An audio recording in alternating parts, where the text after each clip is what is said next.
Hello and welcome back to an episode of Marvel Mad. I'm your host always, Dwayne the Captain Coffee, and we have another Marvel review. Now this is a big one. This is the film before the channel started that lot, so we need to get it out of the way because I've got some strong takes on this sort of thing, okay? So we're going to talk about Black Panther, Wakanda Forever, released in November 2022. And like I say, before we talk about it, I'm always up front. I was going to be an honest review as always. A lot of people love this film, but for me, one of the worst films in the Marvel Cinematic Universe, easily. I just didn't connect with anything from it at all. And I'll always be honest with you. I always show my emotions and explain everything outright. But for me, really bad, really bad that lot. And I just didn't connect at all. Now, let's start with it. That film absolutely nailed the tribute to Chadwick Boseman. That opening Marvel logo, the complete silence, the chills, the emotional running throughout this first part of the film was really heartfelt, really respectful. And you can tell Riley Cooligan, the director of the film, and the cast poured their heart and everything into honouring Chadwick Boseman's legendary legacy. And that part of the film for me, no complaints at all. I was welling up during the film. Watching it again, I always have a tear or two because it was that powerful and it was that emotional. And that part of the film, 10 out of 10. Absolutely magnificent. One of the best tributes I've seen Marvel do ever, sort of thing. But after that, this is where the film completely lets down for me. Wakanda Forever is supposed to be a Black Panther film, yeah? We hardly see a Black Panther in it. Exactly. It's supposed to be a Black Panther film, that lot. It takes 1 hour and 58 minutes out of a 2 hour and 40 minute film to show the Black Panther. So I want at this point here to say it takes 1 hour and 58 minutes before you see any sign of a Black Panther. At all. Joke. Absolute joke. By the time we finally do see Black Panther, we're deep into the third act, and it just felt most of the film was trying to figure out what it wanted to be in that lot, and it was always waiting and expecting, is the Black Panther going to turn up now? No. Is the Black Panther going to turn up now? No. And always leaving you is it going to now? Is it going to be now? Is it going to be now? Just didn't work. It did not work in the slightest. Now, don't get me wrong, Letitia Wright is talented, and Shuri stepping up made complete sense in the film. I totally get it, but it just felt rushed, and it just didn't feel earned at all. Almost the film wasn't sure what it wanted to be. Did it want to be a tribute to Chadwick Boseman? Did it want to be a political thriller, or did it just want to be a superhero origin film? It tried to do all three. Failed on two of the counts spectacular. They could do the tribute magnificently well, but the other two, what was the point of it? It was just nah. Then we got Namor and Talokan. A cool idea on paper, and finally getting Marvel's take on Atlantis, brilliant. But again, some of the stuff in it, I was just zoning out. In all of the MCU history now, this was the film. I was in cinemas twice for this, and I fell asleep both times. I was just bored. It was just really boring.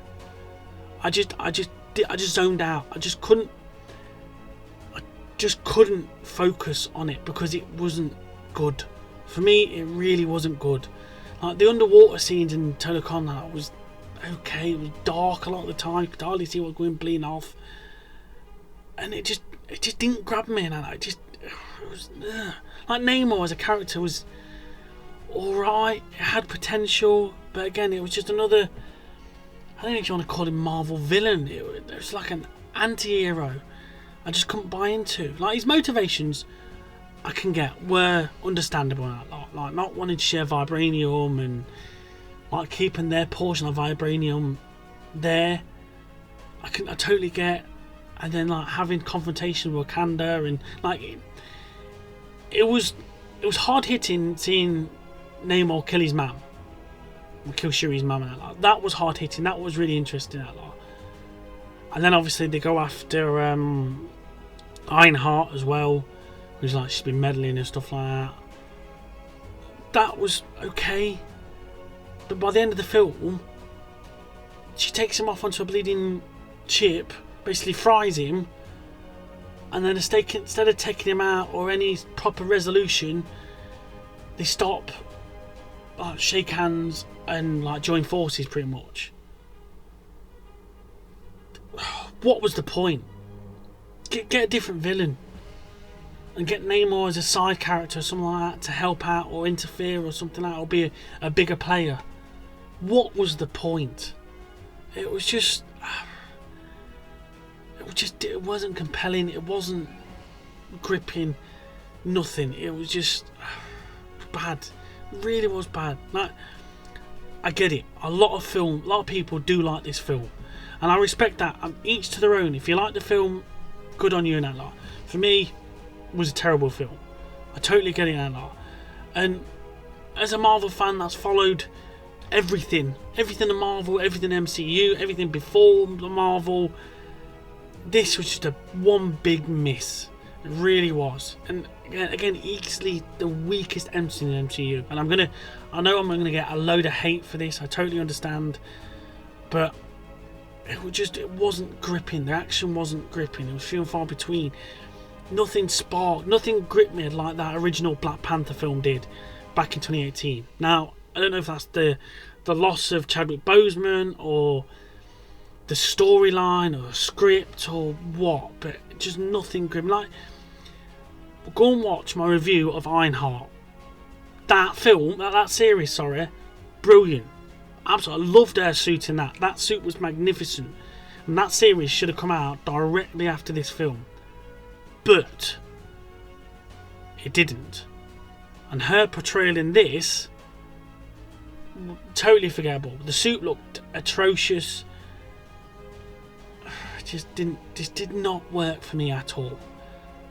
And the post-credit scene was interesting to say the least, where like Chadwick Boseman's Black Panther did have a son. Nobody knew about him, and he's gonna obviously eventually grow up to be the next Black Panther. Now, in my eyes, when Shuri's looking at the kid and that lot and they're talking, I don't know whether she's looking at him with a bit of jealousy, like, well, I've just become the Black Panther and now it's going to get all taken away from me. I don't know, but it's not a film I'll go rushing back to see. It really isn't that lot, and it just weak. Really was for me that lot. And I get it. The film was made with care, and that beginning bit, the tribute to Chadwick Boseman and everything, magnificent. The heartfelt like power from his mother and Shuri and that lot, lost everything. I totally get. But outside the emotional tribute, it was just a terrible film. Terrible film and that lot. But again, look, that's just my take on it. Okay, what did you lot think of Black Panther Wakanda Forever and that lot? Be nice in the comment section that lot. No fighting, no trying to like rip me up or anything like that sort of thing. But did it work for you, or did you feel like me? Okay, just let me know in the comment section below that, because you know my feelings on this film. Couldn't stand it a lot. It was as bad as The Eternals. How that film really wound me up.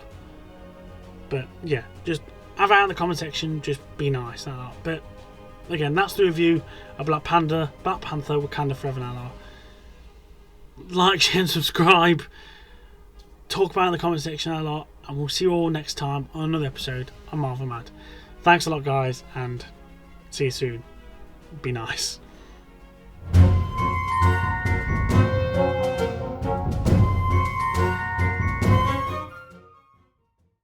Ooh, 1 hour and 58 minutes, and I'll give you the fucking seconds as well.